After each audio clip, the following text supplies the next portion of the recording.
তোমরা যারা ঢাকা বিশ্ববিদ্যালয়ে ভর্তি পরীক্ষা দিবা এই ভিডিওটি তাদের জন্য। তোমরা জানো প্রতি বছর ঢাকা বিশ্ববিদ্যালয়ে 10% সর্বোচ্চ শিক্ষার্থী ভর্তি পরীক্ষায় পাশ করতে পারে। এর মধ্যে বিরাট একটি অংশ হচ্ছে ইংরেজিতে রিটেন ফেল করা এবং বাংলাতে রিটেন ফেল করা, অর্থাৎ রিটেন অংশে বেশিরভাগ স্টুডেন্ট হচ্ছে ফেল করে থাকে।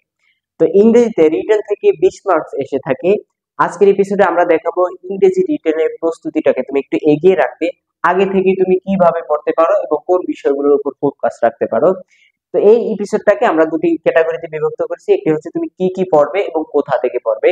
পরবর্তী ভিডিওতে আমরা তোমাদের দেখাবো কিভাবে তুমি এই বিষয়গুলোকে প্র্যাকটিস করতে পারো। তো চলো শুরু করা যাক।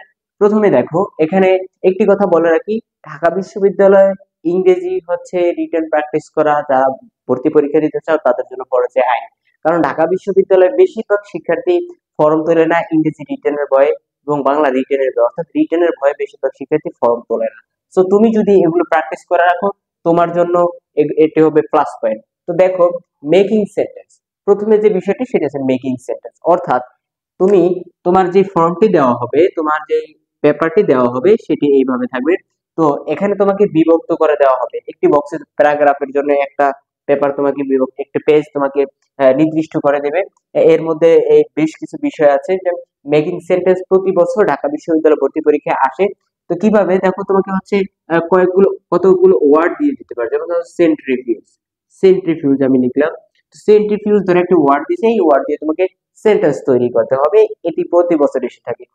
এরপরে দেখো শর্ট প্যারাগ্রাফ, তোমাকে বেশ কিছু আনকমন ওয়ার্ড এবং হচ্ছে এক্সক্লুসিভ ওয়ার্ড ব্যবহার করে একটি সুন্দর প্যারাগ্রাফ তৈরি করতে হবে।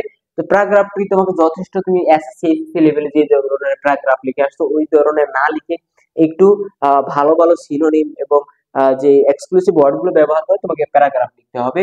তো প্যারাগ্রাফ দেখো উপরে যে বিষয়টা আছে মেকিং সেন্টেন্স, এই মেকিং সেন্টেন্সটা যদি তুমি ভালোভাবে পারো তাহলে একটির সাথে আরেকটা ইলাবোরেট করে তুমি প্যারাগ্রাফ গুলো তৈরি করতে পারো, কনজাংশন ব্যবহার করে, ক্লোজ মার্কার ব্যবহার করে, ইলাবোরেট করে।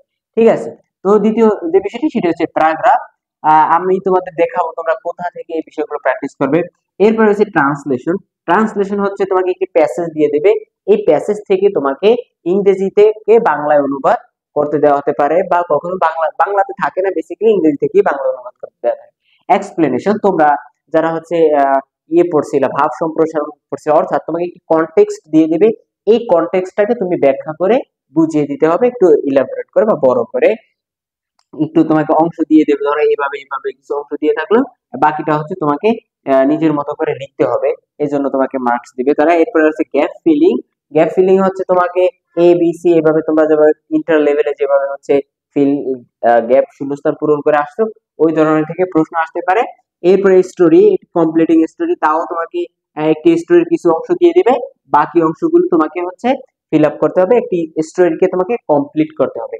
আবার একটি বিষয় বলে রাখি, প্যারাগ্রাফের জন্য তোমাকে এক পেজ দেবে, অর্থাৎ তোমাকে পেজ নির্দিষ্ট করে দেবে, এইভাবে তোমাকে বিভক্ত করে দেবে, ওই সীমাবদ্ধতার মধ্যেই তোমাকে লিখতে হবে। এখন আসো তোমরা কোথা থেকে বিষয়গুলো প্র্যাকটিস করবে। তোমার এইচএসসি যে টেক্সট বুক রয়েছে, টেক্সট বুকে তোমরা প্রত্যেকটি লেসনের শেষের দিকে দেখবা যে সেখানে অনেক প্র্যাকটিস দেওয়া থাকে, প্র্যাকটিস সেশন দেওয়া থাকে, তোমাকে মেকিং সেন্টেন্স করতে বলা হয়ে থাকবে। এরপরে হচ্ছে তোমাকে প্যারাগ্রাফ লিখতে বলা হয়ে থাকে। এই এসএসসি টেক্সট বুকের শেষের অংশ যদি তুমি প্র্যাকটিস করো, এই শেষের অংশগুলো প্র্যাকটিস করলে তুমি রিটেনে সবার কাছ থেকে এক ধাপ এগিয়ে থাকবে। তুমি অন্তত ডেইলি 5টি করে হচ্ছে মেকিং সেন্টেন্স করো, সেন্টেন্স তৈরি করতে পারো। এরপরে সেগুলো একটির সাথে একটি জয়েন করে কিভাবে একটি প্যারাগ্রাফ লেখা যায় এই বিষয়গুলো তুমি প্র্যাকটিস করতে পারো। তো পরবর্তী ভিডিওতে আমরা দেখাবো তোমাদের এই বিষয়গুলোকে কিভাবে হচ্ছে প্র্যাকটিস করবা, অর্থাৎ কিভাবে তুমি মেকিং সেন্টেন্স করবা, কিভাবে শর্ট প্যারাগ্রাফ তৈরি করবা, এই বিষয়গুলো আমরা তোমাদের ধারাবাহিকভাবে দেখাবো। তো সকলে সুস্থ থাকো, এডুট্যাবের সাথে থাকো। সকলকে ধন্যবাদ। আসসালামু আলাইকুম।